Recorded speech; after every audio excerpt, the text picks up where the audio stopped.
Hello, कैसे हैं? I hope सभी फाइन होंगे। तो हमने जो सीरीज स्टार्ट कर रखी है उसको आगे लेके चलते हैं।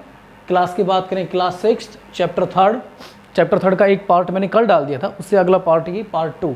लॉन्ग चैप्टर्स को हम अलग अलग छोटे छोटे वीडियोज़ के अंदर क्लियर करेंगे, क्योंकि एक वीडियो बहुत लंबा हो जाता है, इसलिए छोटे छोटे वीडियोज़ में इस लेसन को कंप्लीट करेंगे। तो our lesson name is the first farmers and herders. इसके अंदर हम जो देखते हैं, सबसे पहले जो चीज़ है, देखिए आज हमारा टॉपिक हम द इन्वेंशन ऑफ व्हील यानी पहिए के आविष्कार से इस चैप्टर को स्टार्ट करते हैं।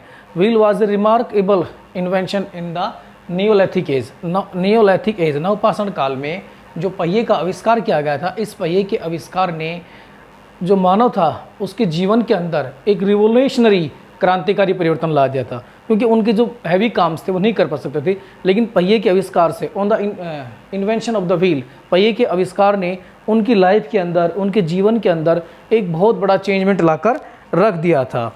इस प्रकार उनका जो जीवन था वो जीवन पूरी तरह से बदल गया था। हालांकि इसका आविष्कार कैसे हुआ, व्हील का आविष्कार कैसे हुआ, ये आज भी एक मिस्ट्री है। लेकिन फिर भी चलो, जितने भी सोर्सेज हैं उनसे हम बात करते हैं। व्हील नियोलिथिक एज के अंदर इसका इन्वेंशन हुआ था। Was a revolutionary event in the history of Mankind, यानी मानव के जीवन में पहिए का आविष्कार एक बहुत बड़ी क्रांतिकारी घटना थी।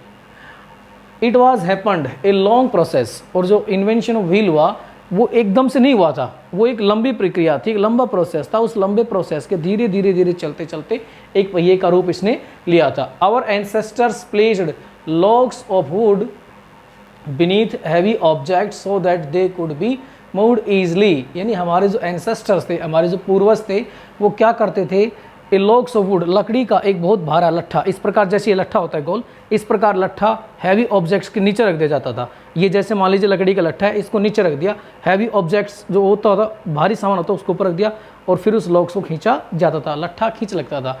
और उस लट्ठे के ऊपर इस तरह 2 लट्ठे रख दिए जाते थे, उन लट्ठों के ऊपर इस प्रकार वो लट्ठों पे सामान रख दिया जाता था और उसको इस प्रकार खींचा जाता था, ताकि, क्योंकि वैसे वो सामान नहीं खींच सकता था।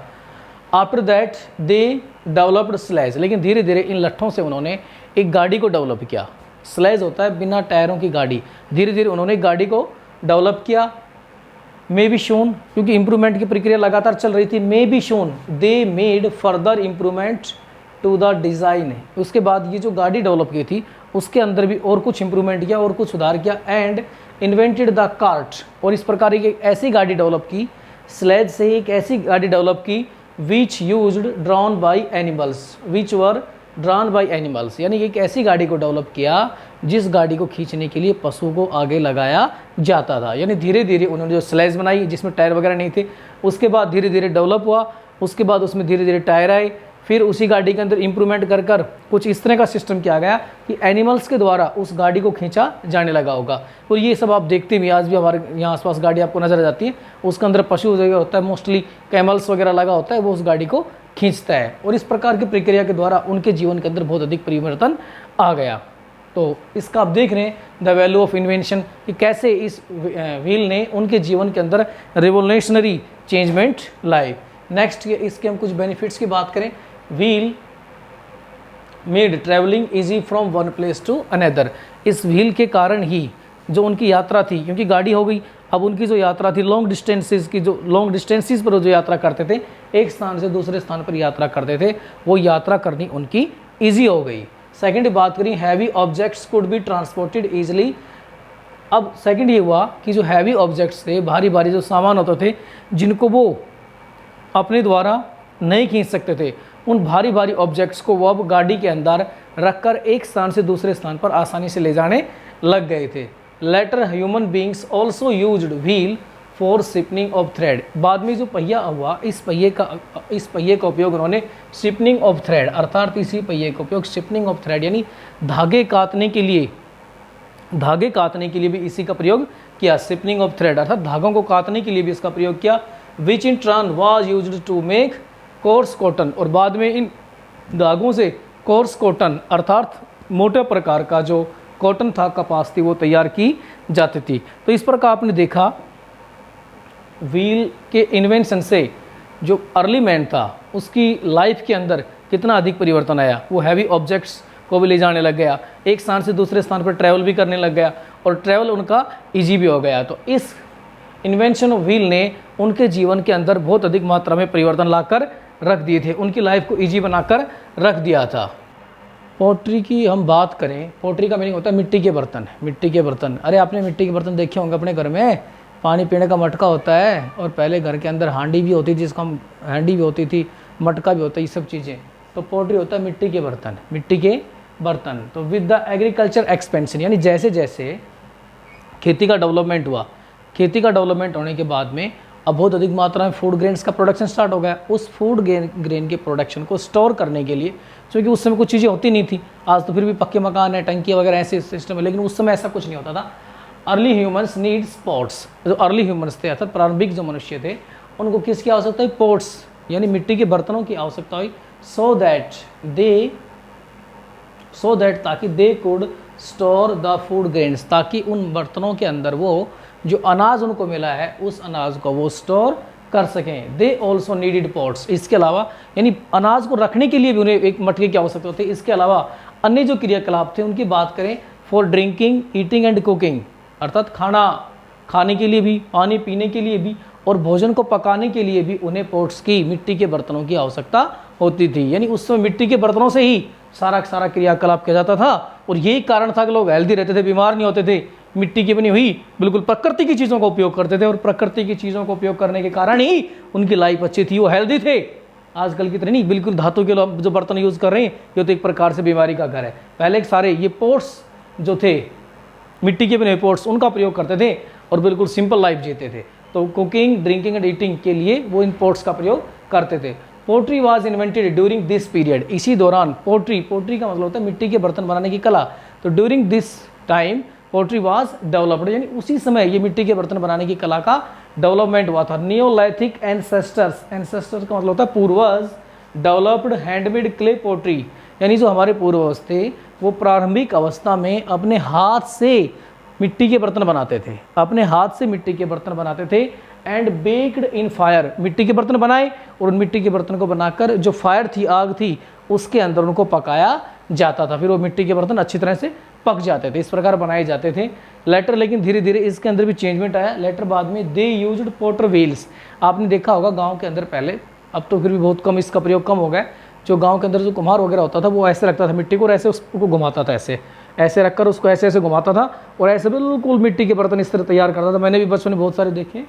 तो दे यूज्ड पोटर्स व्हील, यानी जो पोटर्स व्हील होता था, कुम्हार का जो पहिया होता था, उसका प्रयोग करते थे टू मेक पोट्स, बर्तन बनाने के लिए, of different shape and size, अर्थात इस व्हील के द्वारा जो बर्तन मिट्टी के बनाए जाते थे उनको डिफरेंट शेप एंड साइज प्रदान किया जाता था। तो इस चीज़ को आप अच्छी तरह से समझ गए होंगे। नेक्स्ट की हम बात करें, डोमेस्टिकेशन ऑफ एनिमल्स, यानी पशुओं का पालन यानी पशुओं को पालना, जानवरों को पालना। देखिए पैलोलिथिक एज की हम बात करें तो पैलोलिथिक एज के अंदर ह्यूमन्स वर प्राइमरी हंटर गैदरर्स। जो पैलोलिथिक एज था, उस पैलोलिथिक एज में जो ह्यूमन बींग्स थे वो मुख्य रूप से हंटर गैदरर्स थे, अर्थात शिकारी संग्राहक थे। अपना शिकार करते थे और उनके भोजन को ग्रहण करते थे, अपने पास रखते थे, एज ए फूड के रूप में स्टोर करते थे। लेकिन बाद में क्या हुआ, दे हैड टू चेस, उन्हें पीछा करना पड़ता था, पीछा करना पड़ता था। And Hunt wild animals for their food, उन्हें जानवरों का पीछा करना पड़ता था और पीछा करने के साथ साथ उन्हें जंगली जानवरों को मारना पड़ता था। पीछा करते, दौड़ते, उसको चारों ओर से घेरते, उसके बाद जंगली जानवरों को वो मार देते थे। इन द नियोलिथिक एज, लेकिन बाद में नियोलिथिक एज में humans had started leading a settled life, लेकिन बाद में जब नियोलिथिक एज आई उसके अंदर जो ह्यूमन बींग्स थे उन्होंने एक स्थान पर प्रॉपर रूप से रहना स्टार्ट कर दिया। It now became difficult for them to hunt wild animals, अब चूँकि पहले तो घूमते रहते थे लेकिन अब वो एक स्थान पर रहने लग गए और एक स्थान पर रहने के कारण उन्हें जानवरों को मारना बहुत ही डिफिकल्ट हो गया उनके लिए। इस कारण उन्होंने क्या किया, दस ह्यूमन स्टार्टेड टेमिंग एनिमल्स, इस कारण जो अर्ली ह्यूमन्स थे उन्होंने जानवरों का पालना शुरू कर दिया। All the domesticated animals for the present day, बहुत सारे जो जानवर हैं जिनका उन्होंने पाला, जो वर्तमान में हम देख सकते हैं, उनकी हम बात करें, डॉग्स, कैट, सीप, कैमल, काउज, गीज, हॉर्स, ये कुछ ऐसे जानवर थे जिनको उन्होंने पाला था। और इन सब से बहुत अधिक वो बेनिफिट भी उठाते थे। Started out as wild animals but these animals were tamed by Neolithic ancestors, यानी हमारे जो नियोलिथिक एंसेस्टर थे, हमारे पूर्वज थे, उन्होंने इन सब जानवरों को पाला था। और इनके पालने से उन्हें बहुत सारी चीज़ें मिलती थी, बहुत सारी थिंग्स मिलती थी। उनकी हम बात करें, cows and goats gave them milk and meat, जो गाय थी और जो बकरी थी वो एक तो मिल्क देती थी और दूसरा में मीट भी देती थी उनको। देखिए दूध पीते थे और दूसरा ने क्या मिलता था, मीट भी मिलता था। Second, cattle helped them in ploughing the fields, जो कैटल थे, अन्य जानवर थे, उनका प्रयोग वो हल चलाने के लिए करते थे। नेक्स्ट, डॉग्स गेव कंपनी, जो कुत्ता था वो उनका साथी था, यानी उनके साथ रहता था, उनको एक प्रकार से आने वाले खतरे के प्रति सतर्क कर देता था, भौं-भौं करने लग जाता था, कोई आए कौन देखते हैं, उनकी कंपनी देता था। And also helped in hunting, और जानवरों का शिकार करने में भी कुत्ता मदद करता था। और डॉग्स ही पहला ऐसा जानवर था जिसको सबसे पहले मनुष्य ने क्या किया था, टेम बनाया था, अर्थात पालतू बनाया था।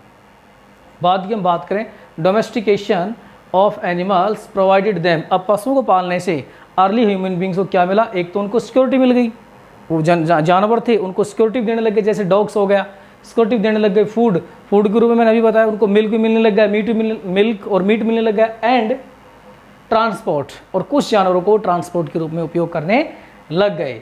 बोन्स, अगर हम बात करें कुछ, bones of sheep and goats, एक ऐसी साइट्स है जहाँ पर शिप और गॉड की जो बोन्स हैं वो हड्डियाँ मिली हैं, have been found from Neolithic site, नवपाषाण काल की एक साइट है जिसका नाम है टेकालक। टेकालक एक साइट है जो कर्नाटका के अंदर है, जहाँ से शिप और गॉड की बहुत सारी हड्डियाँ मिली हैं, animals which were domesticated were protected and न्यूट्रन्ड बाई नियोलिथिक पीपल, अर्थात नियोलिथिक पीपल के द्वारा जो एनिमल्स थे उनको पाला जाता था और उनको जो पालतू जानवर थे उनको जो भी प्रॉब्लम्स आती थी उनकी समस्याओं से बचाया जाता था। They moved the herds of animals from one place to another in search of water and fresh pasture, वे अपने पशुओं को रखते थे और वे पशुओं के झुंड को एक स्थान से दूसरे स्थान पर लेकर जाते थे, किसकी तलाश में, पानी की तलाश में और फ्रेश पास्चर यानी ताज़ा भोजन की अगर हम यहाँ बात करें, उनको खाने के लिए जो भी उनको ताज़ा चाहिए थी, जो चीज़ चाहिए थी पशुओं खिलाने के लिए, उनकी तलाश में दूसरे स्थान पर जाते थे वो।